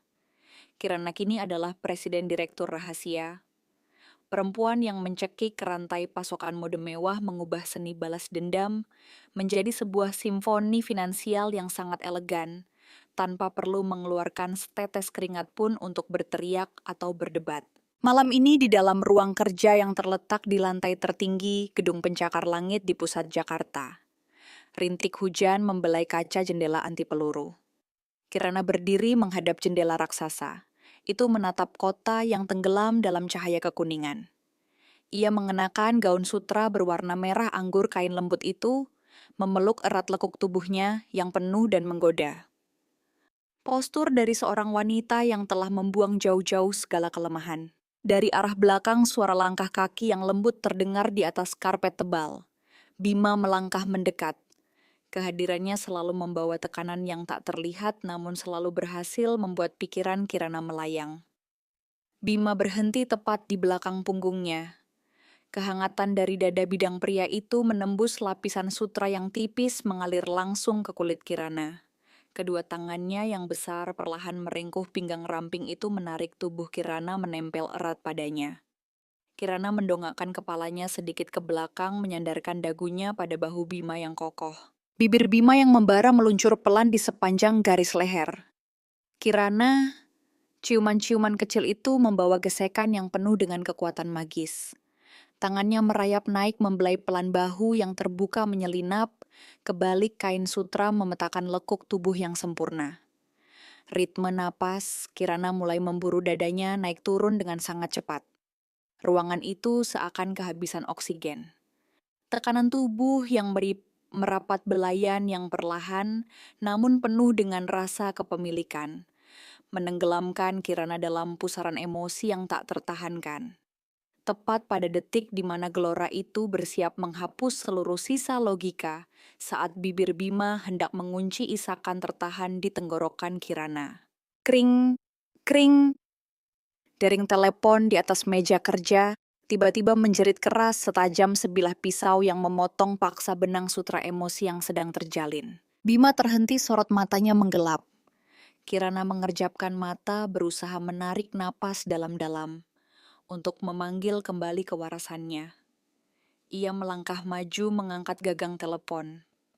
Dari seberang sana, suara asisten pribadinya terdengar bergetar dan penuh kepanikan Direktur Utama Baskara dari grup Kusuma sedang berlutut di lobi bawah di tengah hujan badai. Memohon untuk bertemu dengan Presiden Direktur Grup X guna meminjam pasokan kain sutra jika tidak besok perusahaannya akan resmi disita oleh bank. Sebuah senyuman miring begitu dingin namun sangat memukau, merekah di bibir Kirana. Jaring telah terpasang dengan sempurna. Keluarga Kusuma kini sedang saling menggigit satu sama lain di dalam perangkap yang mereka ciptakan sendiri. Tolak dia, ucap Kirana dengan nada suara yang lembut mengalun merdu, namun membawa otoritas seorang algojo. Biarkan mereka mencicipi bagaimana rasanya dibuang ke jalanan. Ia berbalik matanya menyala oleh kebanggaan seseorang yang akan segera meraih kemenangan mutlak. Bima mengangkat gelas anggur merahnya tersenyum, mengapresiasi kekejaman elegan dari sang ratu kegelapan. Namun, tepat di saat kedua gelas kristal itu bersentuhan dan menghasilkan dentingan yang jernih, pintu ruang kerja itu tiba-tiba didorong perlahan. Seorang asisten kepercayaan melangkah masuk, wajahnya pucat. Pasti tangannya gemetar menyerahkan sebuah amplop hitam pekat. Tidak ada perangko, tidak ada nama pengirim. Kirana mengernyitkan dahi menerima amplop tersebut. Hawa dingin tiba-tiba merayap di tengkuknya. Ia membukanya secara perlahan. Di dalamnya, terdapat sebuah foto yang diambil secara diam-diam dari kejauhan. Di dalam foto itu putra kecilnya sedang bermain di atas rumput sebuah sekolah elit dengan pengamanan tingkat tinggi. Di balik foto tersebut sebuah kalimat yang dicetak dengan tinta merah menyala, muncul penuh dengan racun kebenaran tentang kampung pulau belum berakhir. Tarik tanganmu kembali atau rahasia di dalam kuburan akan menelan anak ini. Gelas kristal itu terlepas dari genggaman. Kirana hancur berkeping-keping di atas karpet. Gaun sutra merah di tubuhnya bergetar hebat. Siapakah sosok tak kasat mata yang sedang mengintai ibu dan anak ini? Padahal keluarga Kusuma sudah sepenuhnya terpojok, tanpa memiliki sisa tenaga sedikit pun untuk melawan. Mungkinkah ironi paling kejam dari kegelapan adalah ketika kita mengira telah berhasil menempa sebuah mahkota, kekuasaan kita justru tersentak menyadari bahwa mahkota itu sebenarnya adalah lingkaran besi yang perlahan-lahan mencekik leher nyawa orang yang paling kita cintai. Pecahan gelas kristal berserakan di atas karpet bulu domba yang tebal, memantulkan kilatan petir yang merobek langit Jakarta. Kirana berdiri membeku bahunya yang terbalut gaun sutra merah anggur bergetar hebat. Foto putranya yang diambil secara diam-diam dan ancaman bertinta merah darah itu menancap tajam ke dalam retinanya. Udara di dalam ruang kerja itu seketika mengental. Begitu mencekik hingga merampas seluruh sisa oksigen yang ada. Tepat di detik kakinya hampir goyah dan jatuh sepasang lengan yang kokoh bagaikan baja dingin terulur dari arah belakang, merengkuh pinggangnya yang menegang karena ketakutan. Bima menekan dada bidangnya yang lebar ke punggung Kirana. Sebuah sentuhan yang sama sekali tidak membawa gairah melainkan perlindungan absolut yang sangat posesif, layaknya seekor pemangsa alfa yang sedang melindungi wilayah teritorialnya. Hembusan napas pria itu yang panas mengalir di sepanjang daun telinga. Kirana membawa aroma kayu maskulin yang kuat menghancurkan kepanikan yang nyaris meledak. Jari jemari Bima yang panjang menyusup ke sela-sela jari, Kirana yang sedingin es lalu menggenggamnya dengan sangat erat. Gesekan antara kulit pria yang kasar dan kulit wanita yang lembut serta berkeringat dingin itu menciptakan aliran listrik yang menyengat, menarik kembali kewarasan Kirana ke masa kini. Bima membenamkan wajahnya di ceruk leher. Kirana suaranya yang serak dan dalam bergema, layaknya kutukan di bawah guyuran hujan. Tidak akan ada satupun manusia yang berani menyentuh putramu. Siapapun pengirim surat ini. Meskipun ia adalah iblis dari neraka, saya akan menyeretnya keluar menuju cahaya. Pergolakan batin yang mencabik-cabik dada. Kirana seketika meleleh oleh kehangatan yang begitu brutal itu. Ia memutar tubuhnya membenamkan wajahnya ke dada Bima. Sebuah isakan yang tertahan hancur berkeping-keping, membiarkan dirinya tenggelam dalam ketergantungan yang luar biasa di tengah amukan badai. Sementara itu, di sudut lain ibu kota badai yang sesungguhnya sedang menghancurkan sisa-sisa terakhir dari kejayaan keluarga Kusuma. Di dalam ruang tamu, Mansi megah tempat di mana pesta-pesta termewah pernah digelar. Kini dipenuhi oleh bau tajam minuman keras, murahan dan asap rokok yang menyesakan. Topeng arogansi yang selama ini terpasang sempurna telah hancur lebur tanpa sisa. Nyonya Widya duduk merosot di atas kursi beludru yang warnanya mulai pudar. Rambutnya yang dulu selalu disanggul tinggi dengan angkuh kini terurai berantakan menutupi matanya yang merah dipenuhi urat darah. Tumpukan dokumen di atas meja tak ubahnya seperti surat kematian. Kontrak-kontrak ekspor bernilai miliaran rupiah telah dilanggar. Seluruh pasokan sutra premium di pasar telah diborong habis oleh grup X. Tanpa bahan baku pabrik berhenti beroperasi, mitra internasional menuntut denda penalti yang sangat besar. Dan pihak bank telah mengirimkan ultimatum untuk menyita mansi ini besok pagi. Ini semua salahmu, ini semua gara-gara pelacur sepertimu. Jerit Nyonya Widya suaranya serak dan pecah karena keputusasaan yang mendalam. Wanita tua itu mengayunkan tangannya melemparkan sebuah asbak kuningan dengan keras ke arah Alin. Sang sosialita yang dulunya sangat angkuh itu, kini meringkuk ketakutan menghindari lemparan mematikan tersebut. Riasan wajahnya luntur oleh air mata, membuat wajah cantiknya terlihat sangat menyedihkan dan penuh cacat. Kekayaan palsu yang dulu ia gunakan untuk membeli pernikahan ini telah menguap, meninggalkan tumpukan hutang raksasa, sementara keluarga aslinya sendiri telah buru-buru berbalik badan dan menolak untuk memberikan bantuan. Baskara berdiri mematung di tengah ruangan. Matanya kosong dan kehilangan fokus. Harga diri seorang pria patriarki yang dulu begitu tega, menampar istrinya di tengah jalan kini telah hancur menjadi serpihan-serpihan kehinaan yang paling hina. Ia melangkah terhuyung-huyung mendekati Alin. Kedua tangannya yang besar terulur mencengkeram bahu wanita itu. Dalam kepanikan yang mencapai titik didih, ia menarik Alin ke dalam dekapannya secara kasar. Sebuah pelukan erat yang brutal, terburu-buru mencari kehangatan yang familiar untuk melarikan diri dari kenyataan. Napas Baskara yang bau alkohol menerpa wajah Alin bibirnya, Menekan kuat memberikan ciuman yang penuh dengan keputusasaan, saling menggigit membawa serta rasa saling menyalahkan dan jalan buntu yang kelam. Jari jemarinya mencengkeram erat kain gaun sutra di punggung wanita itu, merampas oksigennya memaksa Alin untuk ikut merasakan sensasi tercekik dari sebuah kehancuran. Perang, sebuah suara pecahan yang sangat keras memotong habis momen pergumulan yang lengket dan menjijikan itu. Guci antik dari porselen dihancurkan oleh Nyonya Widya, tepat di dekat kaki mereka berdua. Berhenti memainkan drama romantis murahan di sini. Desis wanita tua itu dari sela-sela. Giginya dadanya naik turun dengan sangat cepat. Besok pagi, bawa semua sisa emas batangan terakhir yang ada di dalam brankas berlututlah di lobi grup X. Bersujud dan memohonlah pada presiden direktur mereka untuk melepaskan bahan bakunya. Meskipun harganya 10 kali lipat lebih mahal. Jika tidak lusa, kita semua akan menggelandang di jalanan sebagai pengemis.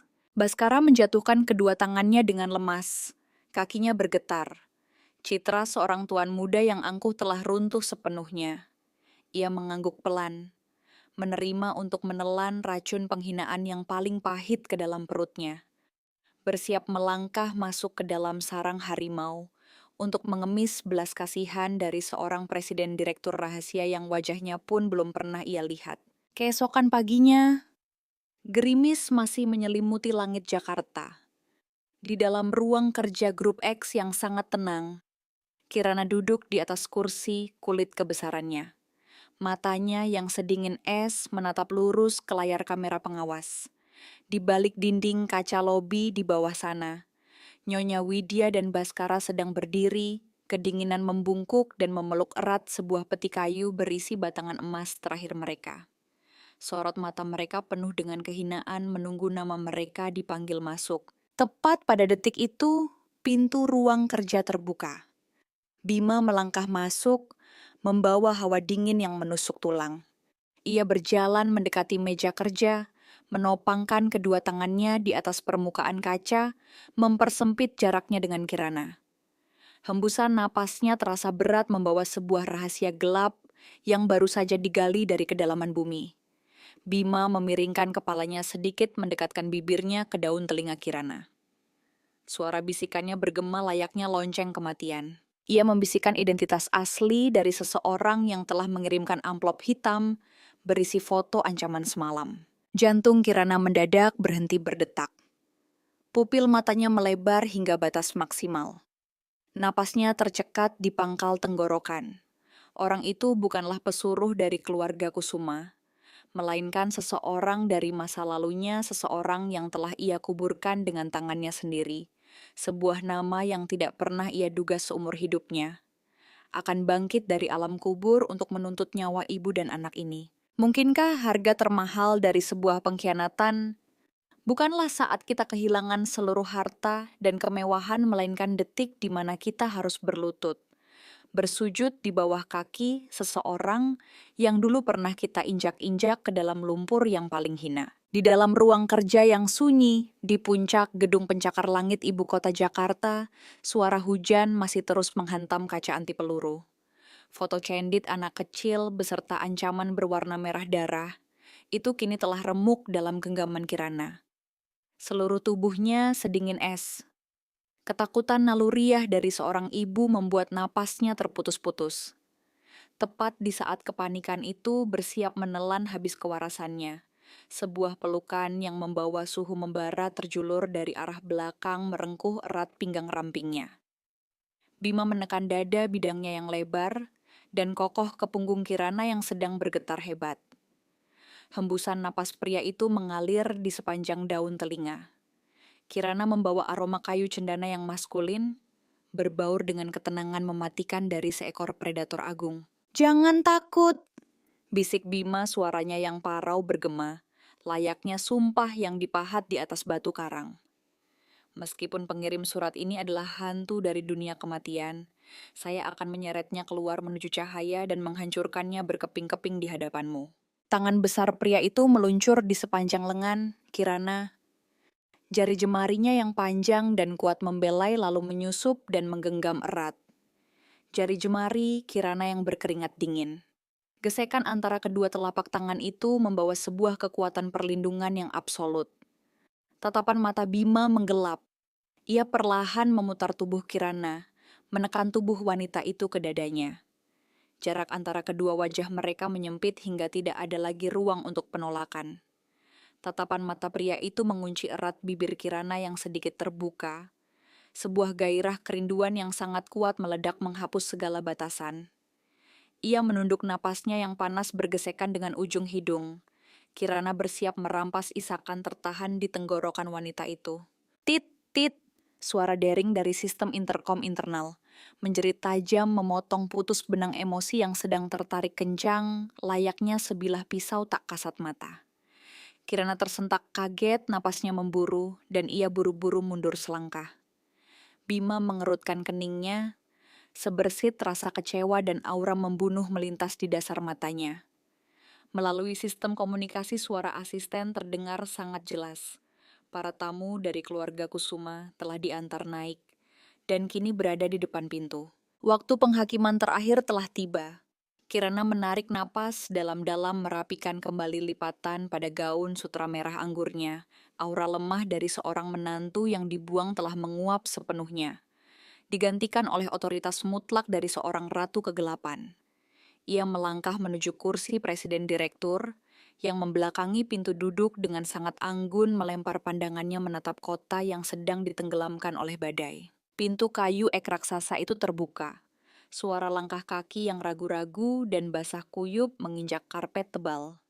Nyonya Widya dan Baskara melangkah masuk terlihat sangat menyedihkan dan basah oleh air hujan. Mereka membungkuk rendah memeluk erat sebuah peti kayu kecil berisi batangan emas cadangan terakhir milik keluarga mereka. Ruangan yang sangat luas itu tenggelam dalam keheningan yang mencekik napas. Salam hormat, Bapak Presiden Direktur. Suara Nyonya Widya terdengar bergetar hancur berkeping-keping bahkan tidak berani mengangkat kepalanya. Wanita tua itu menjatuhkan kedua lututnya ke lantai menarik Baskara untuk ikut bersujud di sampingnya. Kami membawa seluruh sisa aset kami. Memohon agar Anda berkenan membuka jalan kehidupan, melepaskan satu pengiriman kain sutra untuk kami. Jika tidak, keluarga Kusuma akan resmi musnah dari dunia bisnis. Baskara menundukkan kepalanya dalam-dalam. Bahu yang dulu selalu dibalut jas mahal kini menyusut, karena rasa malu yang tak tertahankan. Pria itu mengulangi permohonannya, suaranya tersendat. Bersumpah akan bekerja layaknya kuda tunggangan demi melunasi hutang ini. Dari balik kursi, kulit yang berkuasa itu, terdengar sebuah tawa pelan. Sebuah suara yang jernih merdu, namun membawa hawa sedingin es, setajam pedang yang diayunkan di tengah malam musim dingin. Bekerja layaknya kuda tunggangan. Bukankah bertahun-tahun yang lalu kalian sudah pernah memiliki seekor kuda pekerja tanpa gaji? Lalu dengan tangan kalian sendiri, kalian membuangnya ke jalanan hanya dengan sebuah tas kain yang robek dan usang. Pupil mata Nyonya, Widya dan Baskara serentak melebar hingga batas maksimal. Darah di dalam pembuluh nadi mereka seakan membeku. Nada suara yang sangat familiar ini, cara pengucapan kata yang begitu halus ini, tidak mungkin. Kursi presiden direktur itu perlahan berputar. Di bawah kilauan lampu kristal Kirana duduk di sana. Kakinya yang jenjang dan anggun disilangkan tatapan matanya penuh kebanggaan menatap dingin ke arah dua manusia yang sedang bersujud di bawah kakinya. Gaun sutra semerah darah itu menonjolkan kecantikannya yang sangat elegan penuh kuasa dan kejam. Di sampingnya Bima berdiri tegak bagaikan dewa pelindung, sudut bibirnya menyunggingkan senyuman yang sangat meremehkan. Kirana, gumam Baskara, suaranya hancur berantakan, kedua matanya melotot, seolah sedang melihat hantu yang menampakkan diri. Ia mengulurkan tangannya ke depan, tidak mampu mempercayai realitas yang sangat kejam ini. Tidak, ini tidak mungkin terjadi. Mulut Nyonya Widya ternganga lebar, seluruh tubuhnya bergetar hebat, rongga dadanya mengalami kontraksi yang luar biasa. Perempuan tua yang dulu menggunakan budayaan Rimo, menggunakan kata-kata berbisa untuk menginjak-injak menantu miskinnya, kini sedang berlutut di atas lantai yang dimiliki oleh wanita itu. Arogansi seorang tiran patriarki telah resmi dihancurkan menjadi debu. Pelajaran pertama dalam dunia bisnis. Kirana perlahan berdiri, langkah kakinya yang tanpa suara bergerak mendekat.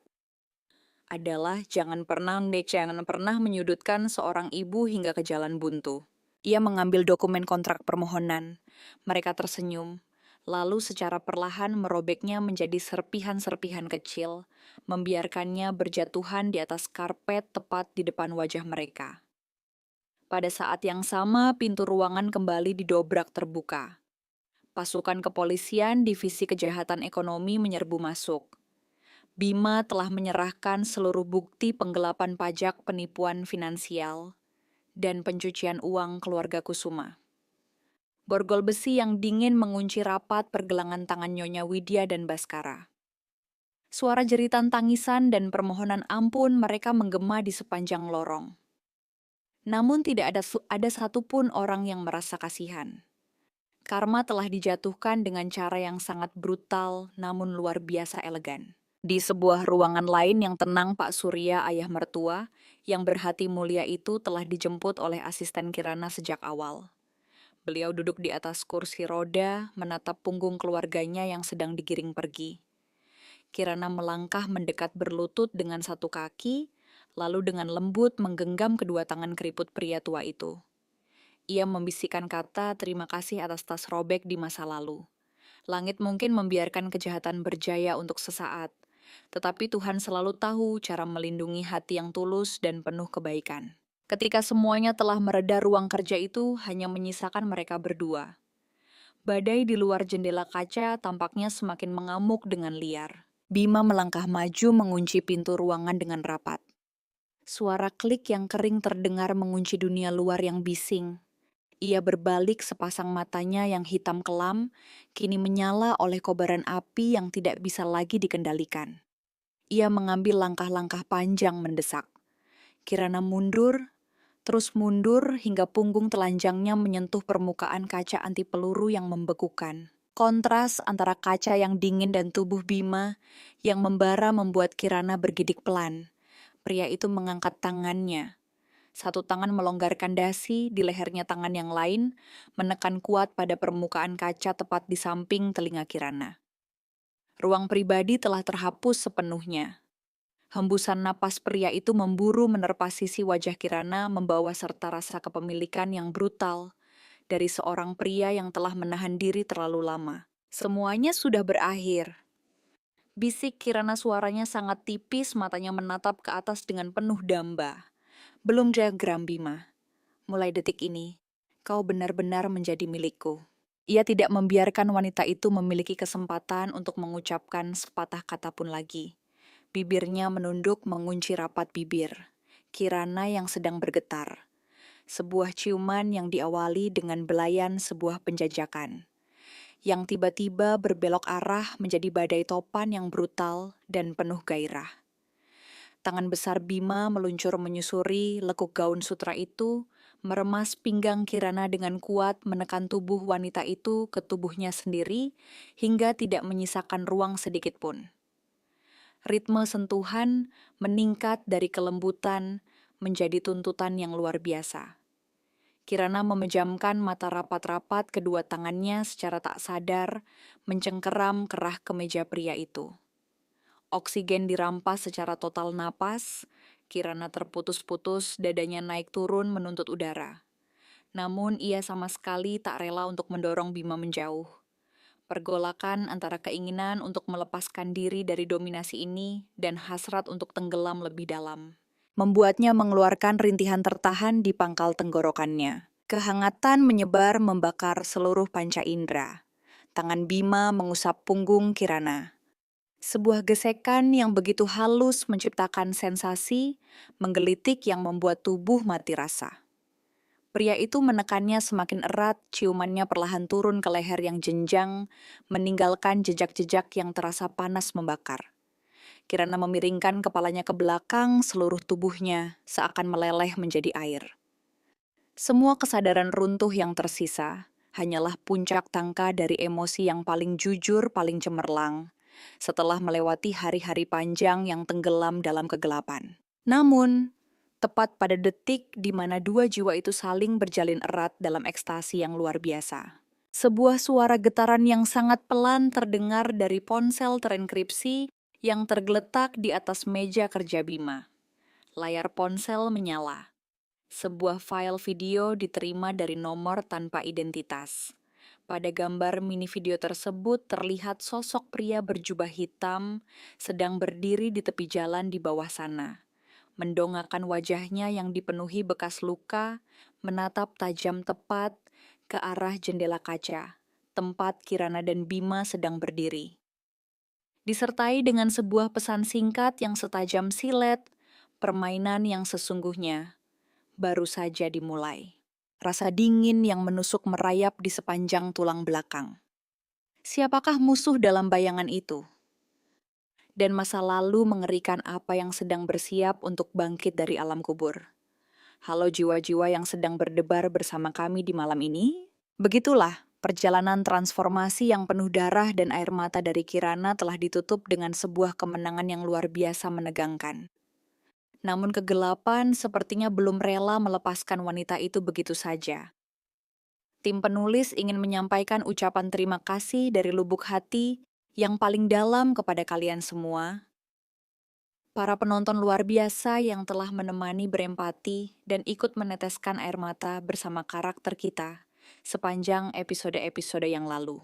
Tahukah kalian, untuk merangkai setiap baris emosi yang mengoyak hati ini, kami harus terjaga melalui malam-malam panjang yang tak terhitung jumlahnya.